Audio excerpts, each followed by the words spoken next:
के हमारा बहन के लेके भगबे। मालिक तू कहा थे सरवा का सर धर से अलग कर दी। अरे ना रे, इस सरवा के तड़पा तड़पा के मारे के। अगर अपन जिंदगी चाहता रे तो हमारा बहन की जिंदगी से बहुत दूर चल जो। नहीं ना हो सकेला, हम काजल से बहुत प्यार करीला। जियब चाहे मरब, हम ही नहीं के साथ रहब। पहले तू एकरा से पूछ ही तो से प्यार करे लेकिन ना। कहो काजल, तू हमसे प्यार करेलू कि ना?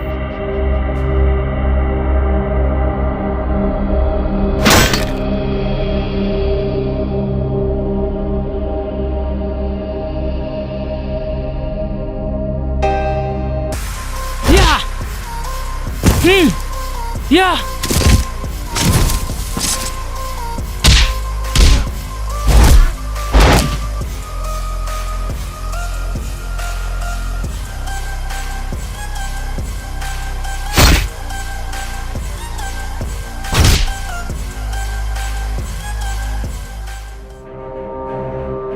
एकरा के संभारी बाबूजी, पूरा गांव में इज्जत बदनाम करके रख देले भैया।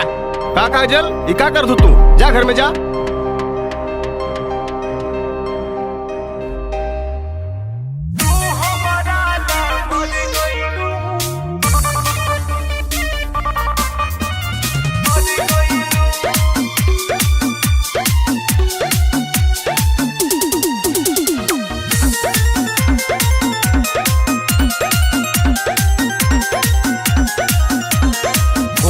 दोबारा करी हो नहीं, प्यार में धोखा करी गईलू। फोन दोबारा करी हो नहीं, प्यार में धोखा करी गईलू। जा हम तहरा ला मर गईनी, तू हमारा ला मर गईलू। जा हम तहरा ला मर गईनी, तू हमारा ला मर गईलू। अगर सनिया की जिंदगी चाहताड़ी उसे मिलल और बात कल छोड़ दे, ना तो ओके दोबारा देख लेनी जान से मार दे। चल बेटा चल।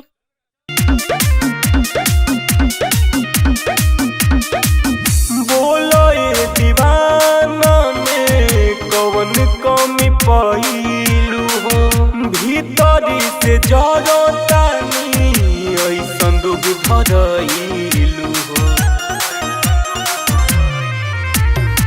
बोलो ये दीवाना में कौन कमी पाइलू, भीतरी से जरो तानी ऐसन दुख धरइलू हो। काढ़ करे जाको तुम धइनी, तू हपे भी चढ़ गइलू। जा हम तहरा ला मर गइनी, तू हमारा ला मर गइलू। जा हम तहरा ला मर गइनी, तू हमारा ला मर गइलू। तू हमारा ला मर गइलू।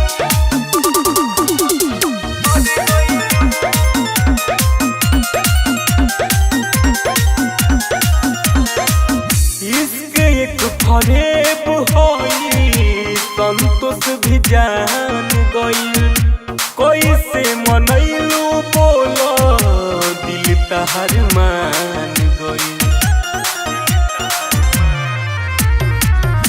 इश्क एक फरेब होई, संतोष भी जान गइल।